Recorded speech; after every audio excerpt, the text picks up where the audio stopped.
To order the school committee meeting for November 9th, 2020, here at the Middle Senior High School Learning Commons. Will you please stand to pledge allegiance?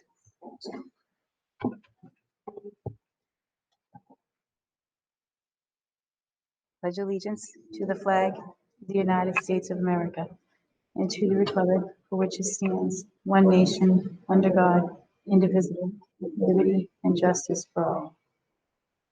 And a moment of silence.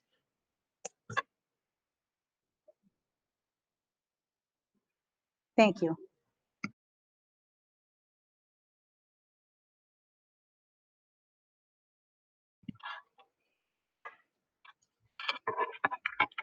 The listing of matters on the agenda are those reasonably anticipated by the chair, which may be discussed at the meeting.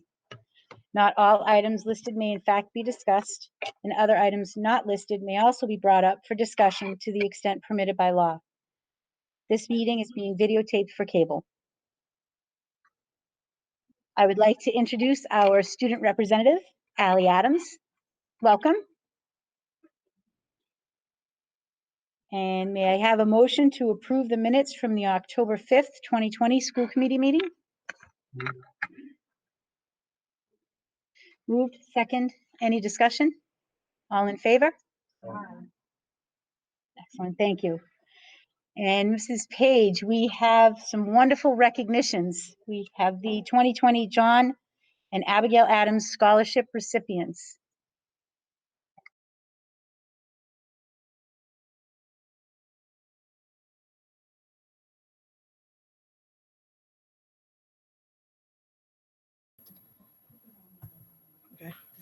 We do. Thank you, Mrs. Sullivan. So it's a great honor for these fine young men and women who have earned the John and Abigail Adams Scholarship. This scholarship helps those students if they go to an in-state college or university. And it is the top 25% of the town from which they come. So not necessarily just West Bridgewater, but any town where the student may come from for choice, but they are in the top 25% of their MCAS scores. So lots of hard work goes behind that. Congratulations to all of them. We were able to call the students down in the different cohorts to give them their letters of recognition in person, which was great. And normally we would call the whole 10th grade down, the whole senior class down. Because of the way things are right now, at least we were able to do that in person for those students who were available. Some of the cost savings that this scholarship awards is if any student chooses to attend a UMass college or university, it's about $1,500 each year for 4 years. Any state university in Massachusetts, a little over $1,000, and then any community college, $740 per year. So it's a great incentive, and these students deserve the recognition as they worked really hard. I'm going to read, hopefully you can see their pictures there on the screen. I'm just going to read through their names. Allison Adams, congratulations. I get to say that in person again. Britiana Brache, Stephanie Brodel, Mackenzie Cobbs, Jillian Cocroft, Sean Crowley, Aiden Culbert, Angelina D'Agostino, Hannah Edlund, Valentina Haddad, Kaylee Crivolo, Lindsay McDonald, Stephanie McCarthy, Lauren Mitchison, Christopher Nanopoulos, Colleen O'Toole, Jack O'Toole, Marissa Olivier, Elise Pugliafico, Kate Remy, Adam Smith, Dominic Souza, Nicole Tattlebaum, Adam Trott, Anna Trott, Brianna Villeneuve, James Walbrick, and Aaron Zhang. So congratulations to all of you once again. Thank you, Mrs. Page. Congratulations to all. That was an outstanding achievement. One you should be very proud of. Next on the agenda is the superintendent's update. Mr. Boswell. Thank you, Mrs. Sullivan. Again, I also want to congratulate all the John and Abigail Adams Scholarship recipients. Tremendous honor. We're very proud of them. And they worked really hard and did really well in the MCAS, so they should be very proud of themselves. My first update has to do with the superintendent goals. I've created 3 different goals that I'd like to present to you tonight. My goal would be to present them tonight, but also to update you throughout the year on these goals and have a mid-year update and certainly an end-of-the-year update. The first learning goal is a student learning goal, and the goal reads to monitor and evaluate the reopening of the West Bridgewater Public Schools during the 2020-2021 school year to ensure all safety, security, and teaching and learning guidelines are being followed and in the best learning and educational interest of the students, staff, and community to ensure the students are getting a high quality education regardless of learning model. Really what I want to make sure is that in these unprecedented times, all of our students are getting the top-notch education that they've always received. Our teachers are working extremely hard. Our administrators are working extremely hard to accomplish this goal. We want to work with them, with our director of curriculum, director of student services, to make sure that everything is being done to provide them with a great education in these most difficult times.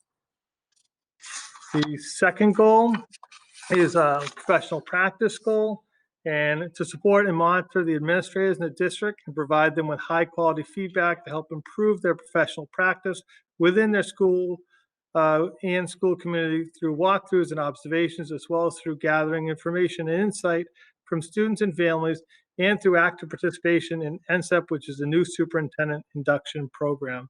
This will be done through weekly and ongoing meetings with all the administrators in the district to find out what's going on in the buildings. It's been my goal so far to be in each of the buildings every week to see the kids, see what's going on for teaching and learning, and talk to the administrators about what we're seeing. So again, one way to certainly gather more information about the district. And finally, the third goal is the district improvement goal. And establish, provide effective communication to the students, families, and community will also be invisible within the district. The goal is to provide families with school and community information, as well as to work to create and enhance partnerships with other town organizations. Information gathering will allow me to review what areas to focus on moving forward as I work with my entry plan in the first year. So really, this is a year that's really, I'm trying to lead through learning, trying to gather as much relevant information by talking to people, not only people within the school, but also people who are outside of the school. I think it's important to learn what the community wants and needs, to focus on the things that we're doing really well, and to look at areas that we can improve on moving forward. I think we've got a great district here. It was left in great hands through Dr. Oakley. But this year, by having my 3 goals, I'm really looking forward to finding out what we can do to enhance all the great things that are going on. Questions? I think those are very impressive goals, and you've really undertaken all 3 of them in a very confident way. So I appreciate that, and I think that with all the rest of the kind of supports that we have in place, is that this is really just going to help support you in achieving these goals. So thank you. Very welcome.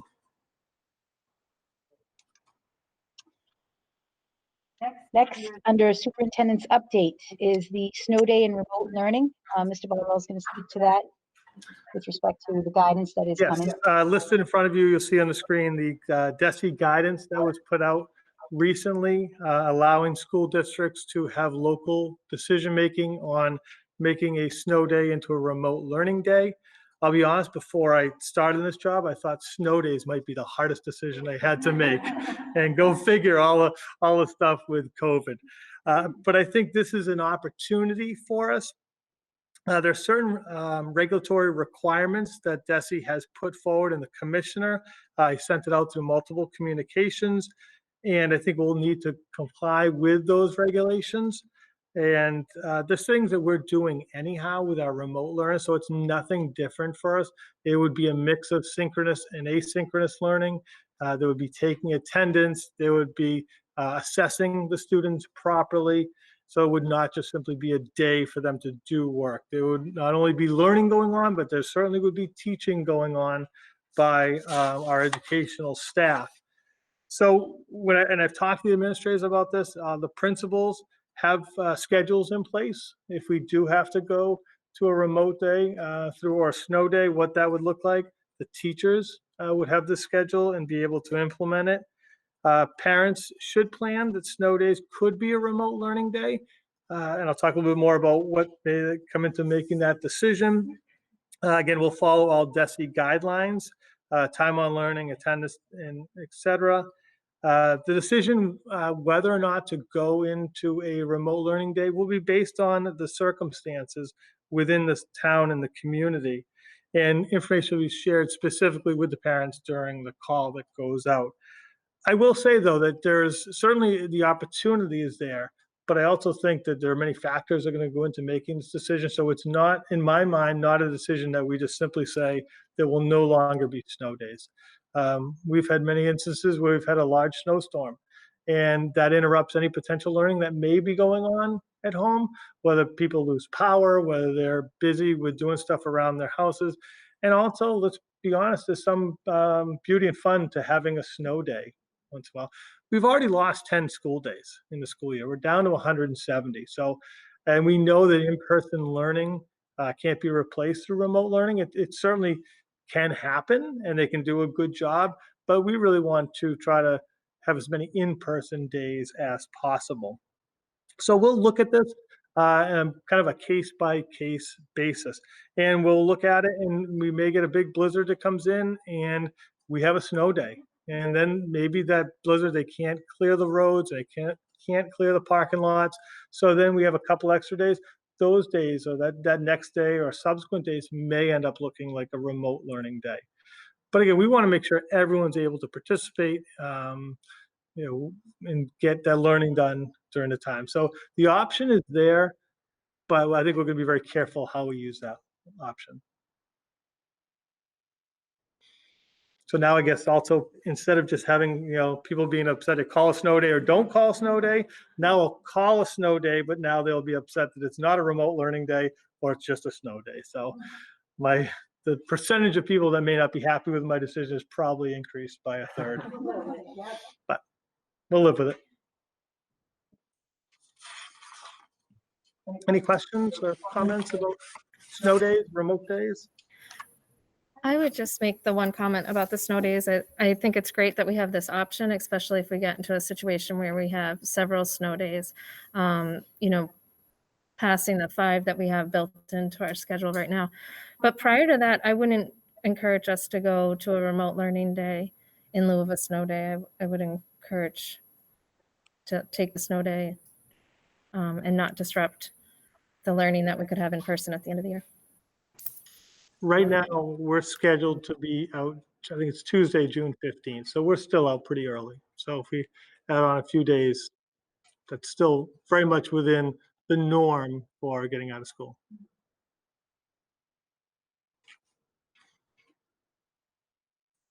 All right. Okay. The third one is key indicators for learning model movement. I've talked with the administrators, I've talked with school committee, and we've talked with the public, and I've talked about it at my coffee hours. What factors go into moving from the hybrid learning model, which we're currently in, either way, either to fully remote learning or to fully in-person? And it's not just one factor, it's not just one metric. There's many things that we want to consider. So I wanted to list out many of the factors that we're going to consider. We've created a chart that we're going to go through when it's time to make decisions. But some of the factors include looking at our local COVID-19 data, which is collected by the West Bridgewater Board of Health. The Board of Health is very communicative in terms of getting us information. If we have questions, we go back and forth with them. They've been very helpful in providing weekly updates. I know they also post them out on their Facebook page.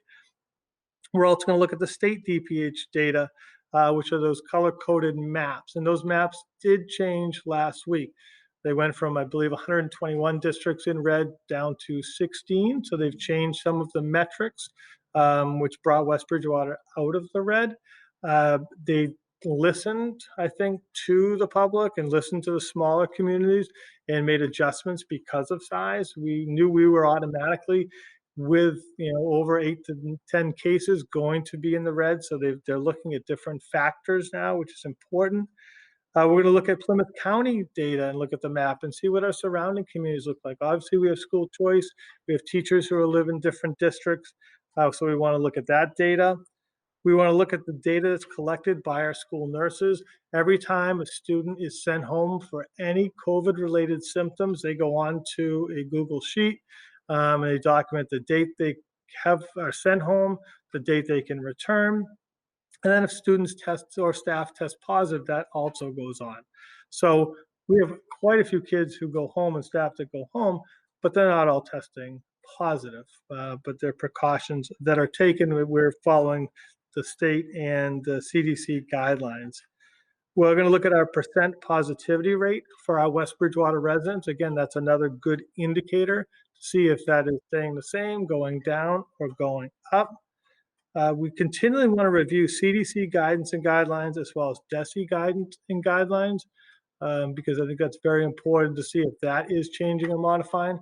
For example, CDC recently changed their close contact criteria, going from 15 minutes in one session to a cumulative 15 minutes to determine a close contact. Fortunately for West Bridgewater, that was not a change for us. We had always been sticking with the cumulative and not consecutive for looking at close contacts. An important thing is for us to continue to review our HVAC systems to make sure they continue to be operational in all of the buildings. I will say, I'll put out there, I'm going to send something on through Twitter and Facebook, but we did have a very generous donation by a local parent for some HEPA air filters to go into the teacher's room in each of the 4 buildings. So the person wished to remain anonymous, but I did say I would say that a very generous parent did donate that. We're going to review staff availability in all buildings. That's always going to be a big factor for us because we obviously need the teachers in the building to teach. So if for some reason we don't have teachers in the building, that's going to affect our ability to provide a high quality education. We want to review our PPE availability. Right now, we're in very good shape in terms of PPE and cleaning supplies, but we'll continue to monitor that. We're going to look to the West Bridgewater Board of Health for their recommendation, as well as our school physician for a recommendation. I recently reached out to both of them to get information in terms of movement in learning models, and they're getting back to me. I think it's important to, we've always relied on them through the summer as we began to develop our plans. So it's important to stay in good touch with them. And then also myself and the administrative team will look and see how things look in each building. When we have cases, I communicate right with the building principal, building administrators. We talk about, okay, can we do this? What do we need to do now? How are we going to move forward and make sure that kids are covered, make sure if their kids are out for whatever reason, because they've been considered close contacts, how we can address their needs in terms of remote learning during that time.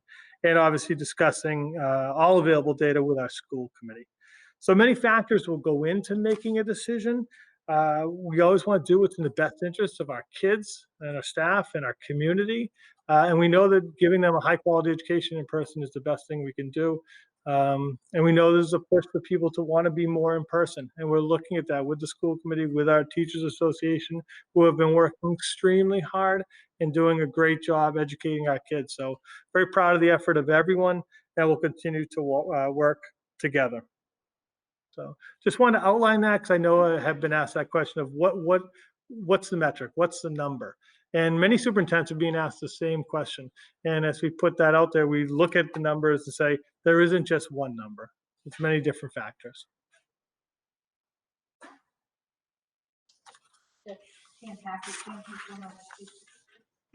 Unmute that. Thank you, Mr. Barbell. That was a very thorough explanation of how we get to these decisions, that it's not just a, one variable decision. So thank you. You're welcome. And we now, next on the agenda, we have a homeschooling request. Mrs. Marble?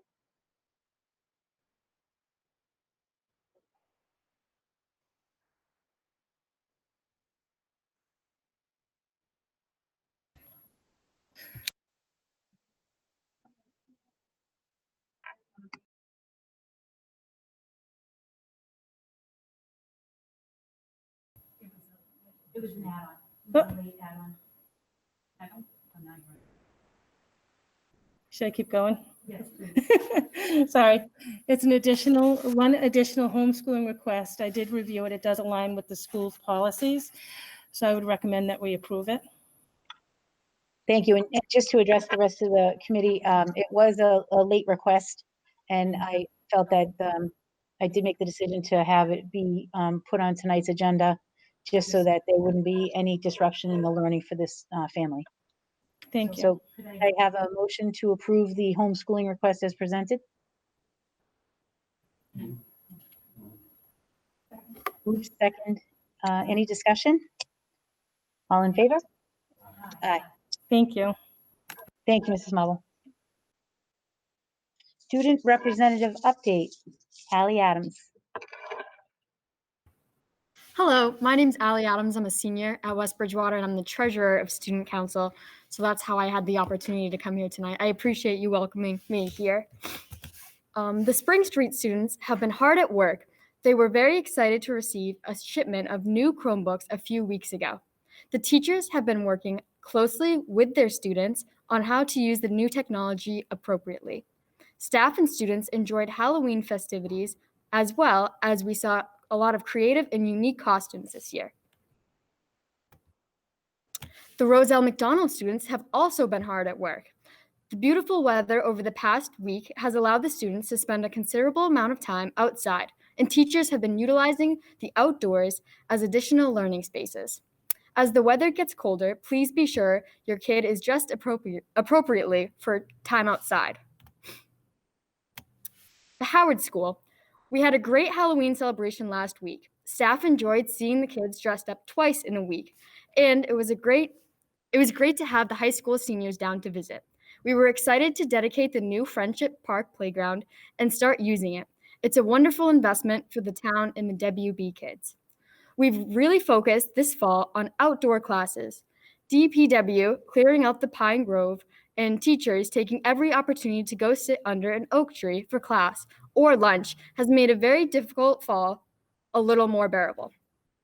The hybrid model seems to be working well. Kids have done a wonderful job with masks and distancing and been respectful of health and safety protocols. It's made everyone feel safe in the building and given us a positive feeling about operating a school under COVID. Our fully remote kids have created a wonderful classroom environment due in no small part to the hard work of Miss Resens, their remote teacher. We were happy to see some of them come and attend the parade last week. Many of the classes are writing letters to veterans this week as we look to honor them in a different way, seeing that we cannot have an assembly this year. The high school. Sports have been up and running. For a small school playing in a large school league, we have played amazingly. The league tournaments start next week as followed. Field hockey and volleyball on Tuesday, girls soccer on Wednesday, boys soccer on Thursday, and the cross-country championship on Saturday. We are in the middle of a canned food drive with each power block to help out the WB food pantry. The seniors were able to hold their Halloween parade last Monday. Though not the whole class, but at least those who were able to attend could put smiles on the younger kids' faces. Teachers and students are surpassing our expectations with their hard work and dedication. There are still great things going on in the classrooms. Many seniors are in the process or have already completed their early college applications. Most of the clubs and activities are up and running, some in person and some virtually. Thank you so much, Allie. That was fantastic. Thank you. Mrs. Sullivan, can I just add one thing I forgot to mention? We were very happy to receive a large shipment of Chromebooks. last week. So those will be distributed soon. We're going to start with our 10th graders because they're part of the refresh every few years. They get them, and then there'll be a bunch going out to the elementary students. So very excited to get them finally. It's been a long wait, but they are here. So we'll be distributing them out to those in need as soon as possible. Fantastic.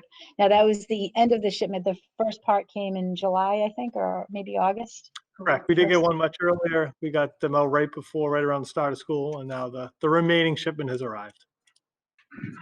Wonderful. All good news. Finally. Next on the agenda is under business. The first matter of business is the elementary student handbooks. We approved the 2020-2021 student handbooks for the Spring Street School, the Roselle McDonald, and the Howard School at our August 24th meeting. However, there were two changes that were made in the student handbook that were not specifically presented to the school committee at this August meeting. The first change pertained to the agenda books, or the planning books, as I knew as a parent. This change was made to providing these agenda books to grades 4 through 6 instead of grades 2 through 6. The second change was regarding how often the report cards were to be distributed at the Howard School. The handbook was changed from a quarterly distribution to a trimester distribution schedule. Since these two changes were not specifically presented at the August 24th meeting when the handbooks were approved, we do need to vote to approve the change to the agenda books and ask that the other change to the distribution schedule of the report cards at the Howard School reflect the original 4 times a year. So Mrs. Goulet or Mr. McLaughlin, would you like to speak to those two items?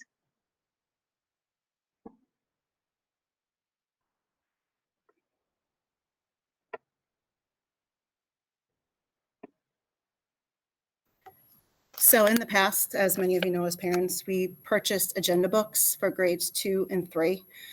With speaking with the teachers over the summer and in consideration of materials going back and forth and limiting things that were going back and forth from the house to school and back and forth, and where you can't purchase these and use them again because they're specific to the year, we chose not to purchase them, and that parents and teachers were communicating pretty much through Google Classroom in lieu of the agenda books.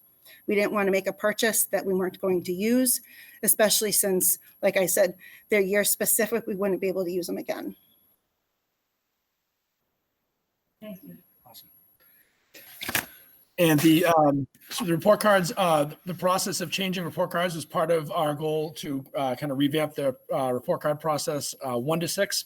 We had a process that was laid out last fall, which that original timeline did include the goal of moving to trimesters for the coming fall, as well as rolling out a new report card. That process got, with COVID and the shutdown and us not being able to do PD in the spring, that process kind of got halted. I jumped the gun a little bit in terms of adding that language to the student handbook. So we're really not ready to move to trimesters yet or to roll out a new report card.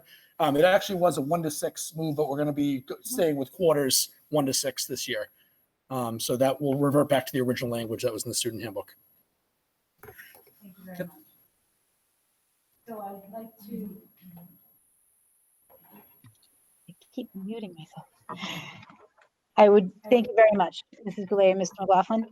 So I would like to have a motion to, as I stated, to approve the agenda book change.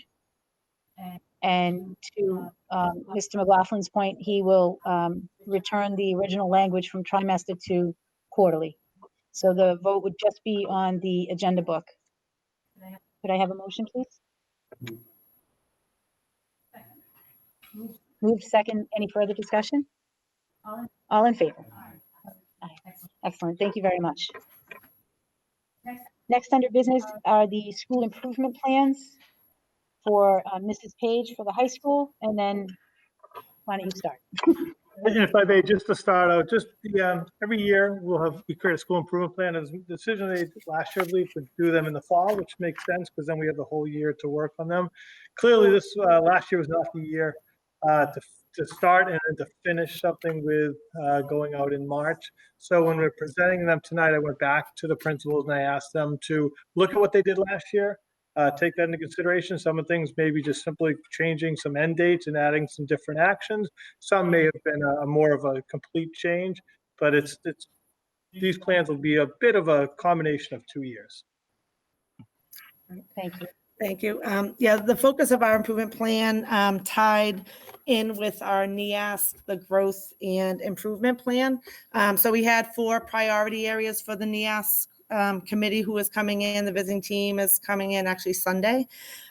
We have 4 priority areas being curriculum, technology integration, social emotional learning, and differentiated instruction. So we're continuing our goals here at the middle senior high school to work with those to help improve over the year this year. So with our curriculum, because we were, kind of cut short last year, and then over the summer, we typically will have a few curriculums updated and reviewed over the summer. We didn't get as many curriculum done over the summer as we had hoped due to the COVID, and we kind of redirected our efforts into teaching and learning and what the fall would look like and prepping and so forth for there. So we were able to get one updated in working with Debbie Yanis, our curriculum coordinator. There has been an online Google template, which is up, and we have a main source of where we will put all the updated curriculum. And our goal every year with our coordinators is to review the curriculums, update where it's needed, in meetings, both with myself, Deb, and our department coordinators. We're always looking, right around after the new year, talking with our coordinators, looking at, we love to be able to create new classes and discuss that and be able to give, as we move forward with any ideas that teachers may have, because they have some great special interests and we've had some great courses come out of that. So we're always wanting to update our curriculum and add new things. In terms of the technology integration, it's tied to our strategic initiative to integrate the upper levels of the CMR. I think our teachers have nailed the substitution and the augmentation, and we really want the efforts to be more towards the modification and redefinition. So I am asking each of the teachers this year as part of one of their 2 goals to integrate technology instruction and how they can enhance and bring new things to our students through their instruction using technology. I think our staff does a great job, and we're going to continue to, through common planning, department meetings, to share ideas and techniques with one another. We do have online Google Docs where people can share their ideas so that interdisciplinary, or maybe we don't have the time throughout the day, you can go access those docs and be able to see different ideas. This year with our Wednesday PD, teachers have been working together to do tips and tricks and just kind of work with one another on improving their technology. Some, are way ahead, some are coming along, but they're working really hard to improve their tech integration into their instruction. There are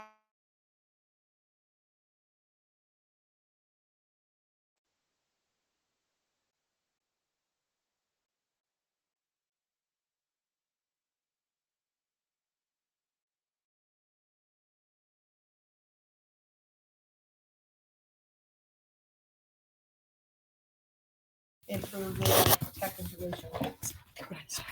Thank you. The computer died. Sorry about that.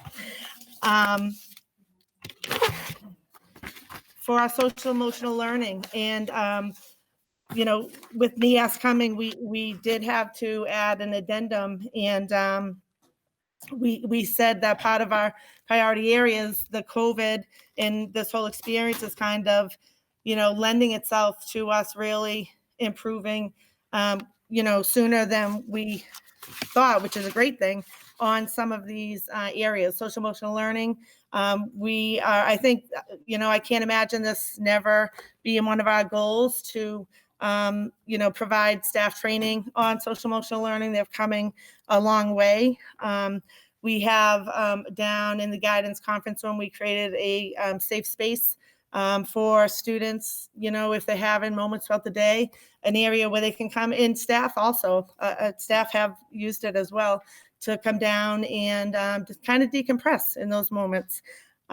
We have last year, we created, you know, Mr. Bodwell and myself, a SEL subcommittee. And it's a group of volunteer teachers, includes our school psychologists, social work intern, the school nurse. And we sit once a month, and we just had our first meeting last week and kind of just think about ideas, you know, what can we do to help our kids? So we've been meeting, and we will continue to do that, and our staff. We created, I think Kathy Maba was part of it last year, and we're continuing now. We just met Mr. Frost and myself with our department heads and their departments. Each of them, we went to them to talk about our DCAP, district curriculum accommodation plan. So we want teachers to be that first stop of using those tier 1 interventions. It's a huge piece before then referring out to us. Part of our SEL is having our student success team, and that's where we meet weekly to talk about kids at risk, you know, whether it's academic, behavioral, emotional, and so forth. So SEL is a big, we really want to be able to help our kids. So we have 3 different initiatives with this that you can see. We have had training. We hope to have more for PD, and students, teachers have gone out to North River on some of the trainings for the social emotional learning.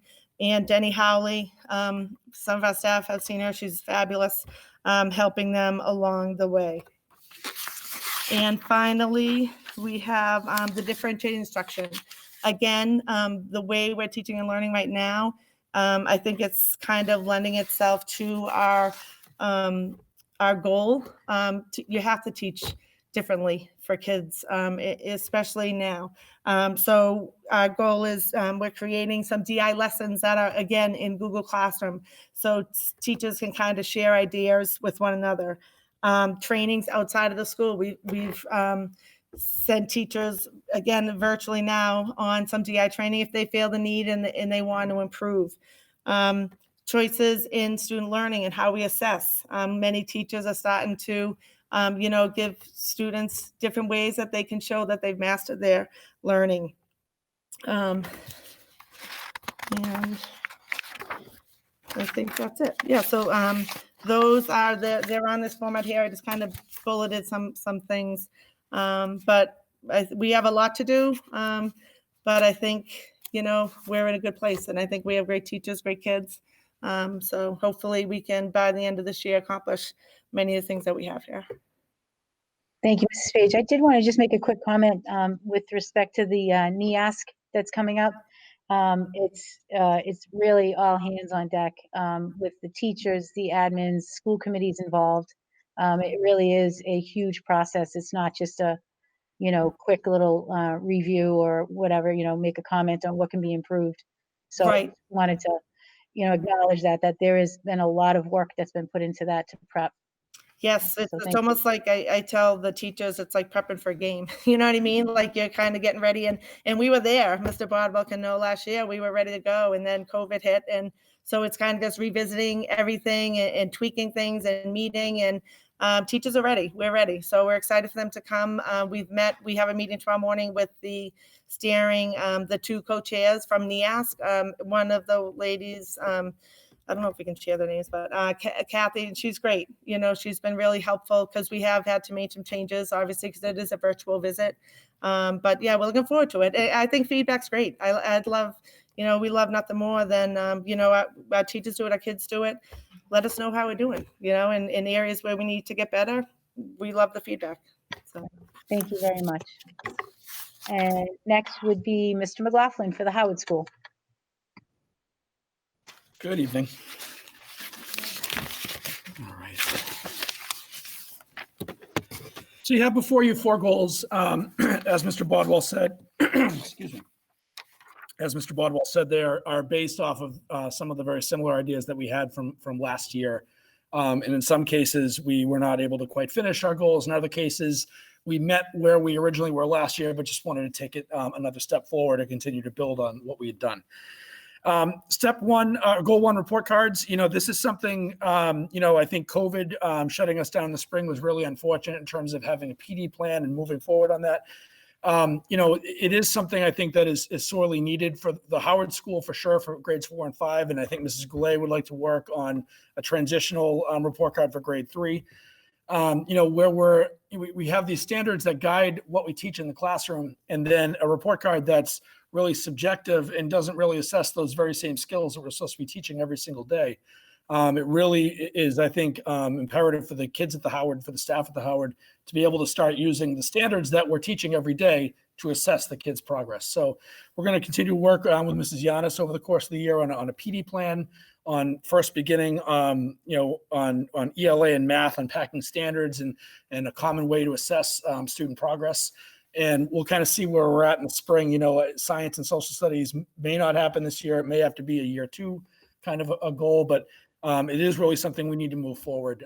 There are very few elementary, I don't want to give a number, I'm not exactly sure, but I would easily say that more than half of the elementary schools statewide use a standards-based report card. It is a very common thing to be used lately. So it is something we're going to continue to move forward with. Goal 2, data analysis. Given the restraints of the hybrid model, that we're not seeing the kids all 5 days, that we have, 2 days in person, and, assessing the kids' progress is so much more difficult remotely than it is in person.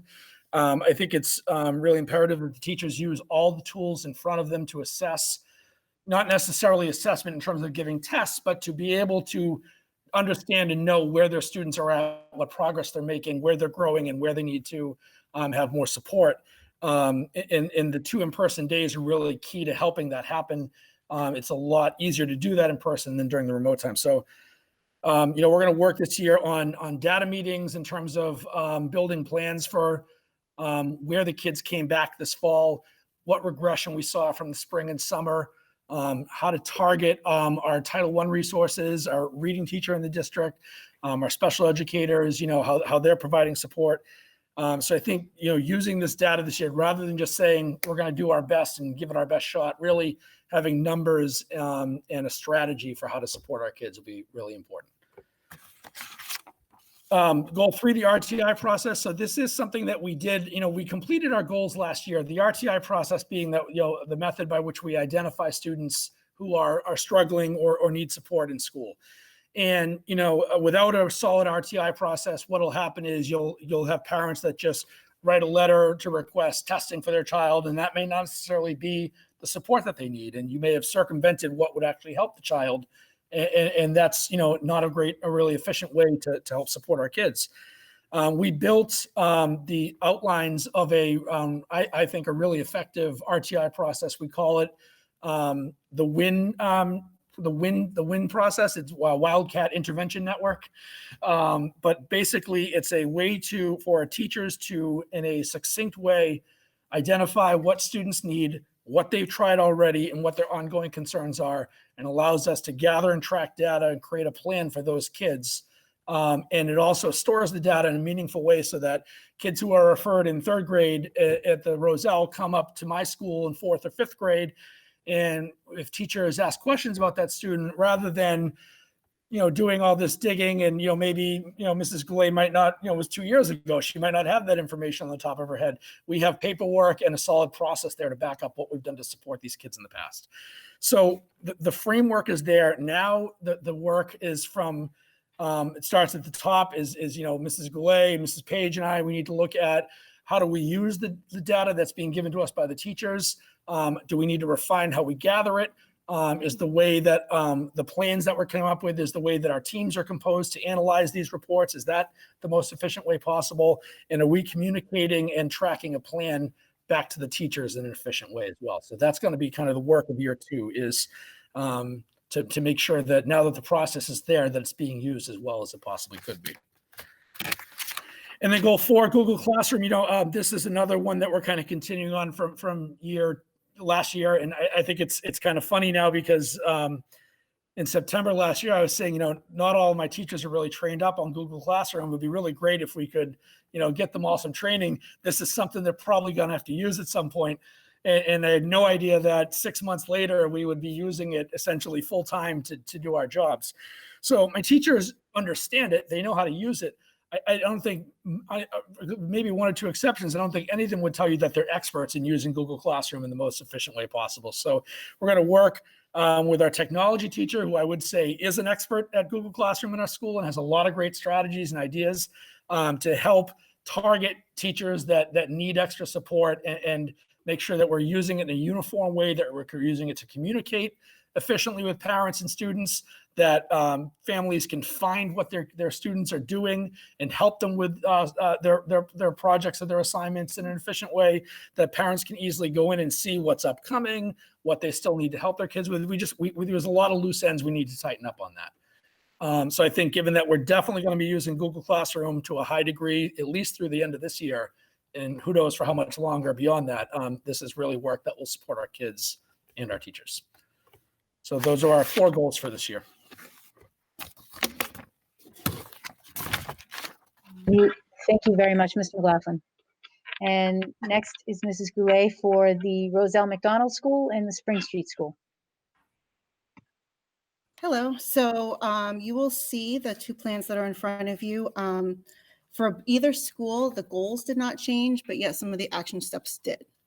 So I'm going to go through the Spring Street School first. And you'll also see a lot of similarities between the Spring Street and the Roselle McDonald as they were last year as well. So the first goal has to do with our ELA elementary reading program. We've been talking about this for a couple of years. It's extremely outdated. And every year we seem to be losing more and more online access. I'd say in the past, our goal really was to look at purchasing a program. With financial constraints that we know are around us everywhere, we've actually started talking about kind of creating our own WB reading program.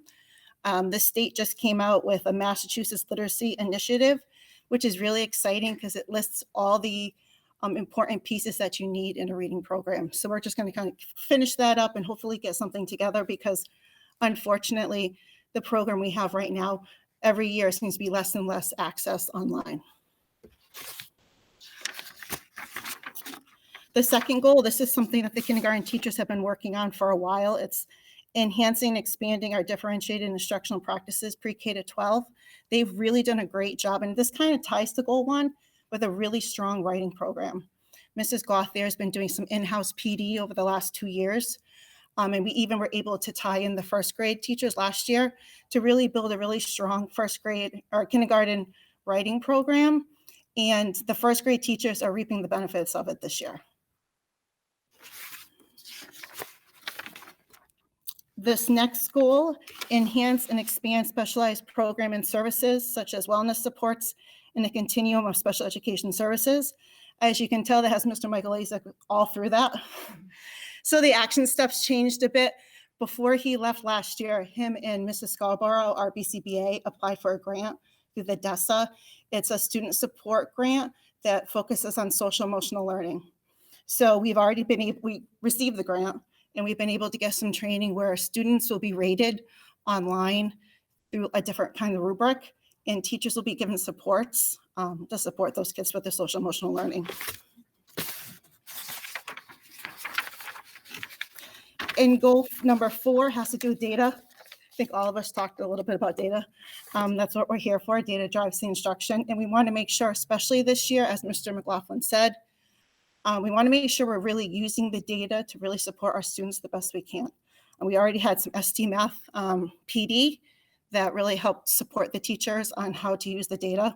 So we're going to continue doing that and just make sure that we have a plan. We don't just have a meeting to talk about data, but we have a plan to support the students all the way through and through the next year as well.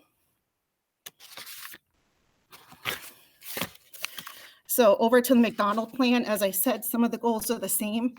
The first goal is the ELA curriculum. Again, the kindergarten through 3rd grade teachers work really closely together, and I think we'll be able to build a really great WB reading program. Goal number 2 has to do with data as well. As Mr. McLaughlin was talking about, we at the McDonald School already have a standards-based report card, but it's time to really start tearing it apart and looking at rubrics and making sure we're meeting the standards.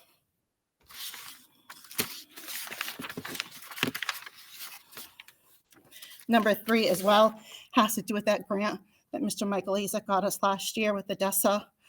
There was a PD today. It'll be great because we find that students sometimes fly under the radar with terms of social emotional support. And this will hopefully get us like a red flag before they become an issue that, you know, becomes a bigger, more staff involved.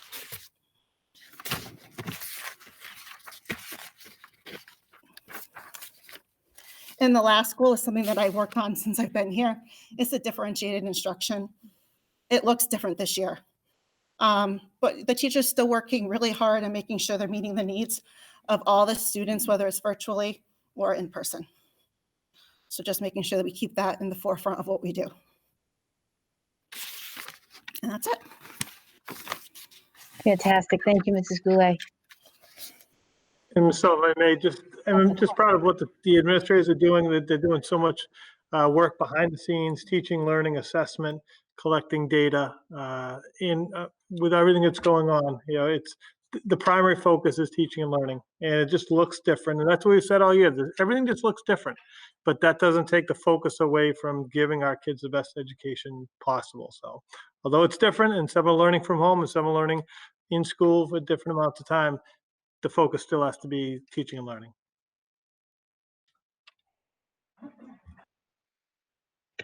Thank you again to all 3 administrators. Appreciate the time and just your presentations, trying to take a lot of information, as Mr. Boswell was just saying, and try to present it so that we can understand it and so that those that are tuning into this can also appreciate what goes on behind the scenes, as Mr. Boswell said. So with that, this is a voting issue. May I have a motion to approve the school improvement plans for the Middle Senior High School, for the Howard School, for the Roselle McDonald School, and the Spring Street School as presented? Moved, second. Any further discussion? All in favor? Aye. Excellent. Thank you again. And the last item under business is Inclusion Matters update. Mrs. Smith. Yes, thank you. So Inclusion Matters had a very successful presentation by Janelle Burley-Hoffman last week. It was fantastic. So we still have events going on. They're all virtual. On Friday, November 20th at 7 p.m., there's a free family movie night featuring My Beautiful Stutter. And we're doing this in partnership with BR's CPAC and Foxborough CPAC, which is exciting to collaborate with other schools.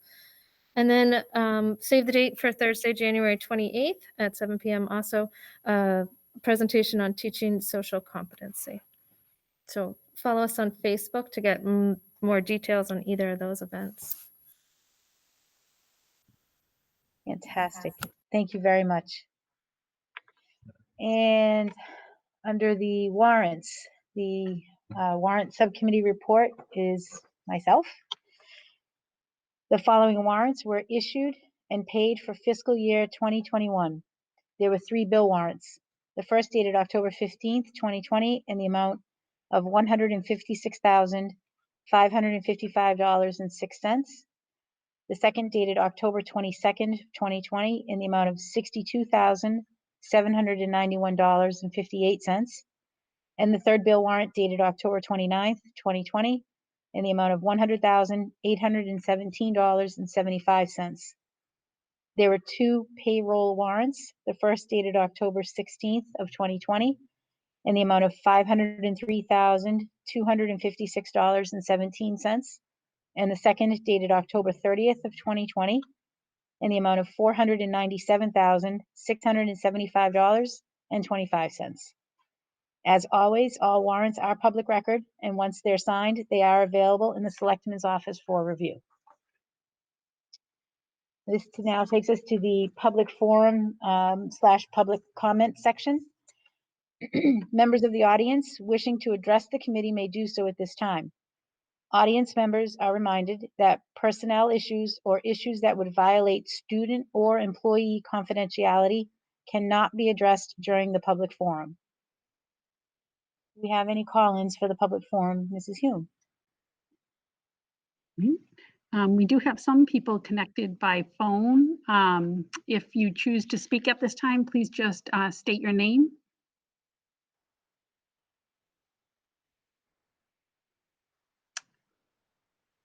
Doesn't look like anybody. Okay. Thank you very much. Now, under the next section for the district-wide calendar, we have school council meetings at the middle senior high school, December 7th at 2:30 p.m. in the guidance conference room. At the Howard School is December 7th at 2:45 p.m. in the conference room. At the Roselle McDonald School is November 30th at 3:30 p.m., which will be virtual. And the Spring Street on December 14th at 3 p.m. will also be virtual. For the PTO, November 17th in the Roselle McDonald Cafeteria at 7 p.m. And then the Athletic Boosters meeting, which is scheduled for November 12th at 7 p.m., which is also virtual. At the Middle Senior High School on November 13th is coffee hour with the principal at 8 a.m. November 15th through the 18th is the NEASC interview. November 20th is the middle school parent conferences from 12 to 2 p.m. And November 23rd and 24th at the middle and high school parent conferences from 5 to 7 p.m. And I believe the email has gone out for the link. Thank you. And at the Howard School on November 16th, cohort A picture retakes. November 19th, cohort B picture retakes. November 20th, report cards will be distributed. And November 20th, 23rd, and 24th are the parent conferences.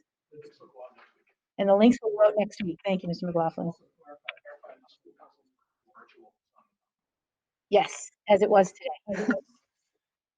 And at the Roselle McDonald School on November 16th, marks close. November 20th, the electronic distribution of report cards. On November 20th, 23rd, and 24th are the parent-teacher conferences. And on December 1st, Life Touch Picture Retake Day. And Mrs. Goulet, are the links sent out or being sent out? Excellent, thank you. And at Spring Street School on November 10th and 12th, Life Touch Picture Retake Day. And November 10th and 13th, the fire department demonstration. Our next regular school committee meeting date is Monday, December 7th, 2020 at 6:30 p.m. here at the Middle Senior High School Learning Commons. And at this time, I'd like to make a motion to adjourn so that the school committee can go into an executive session without reconvening to approve the final terms and execute a collective bargaining agreement with the union. May I have a motion? Moved. Second. All in favor? Any further discussion for the executive?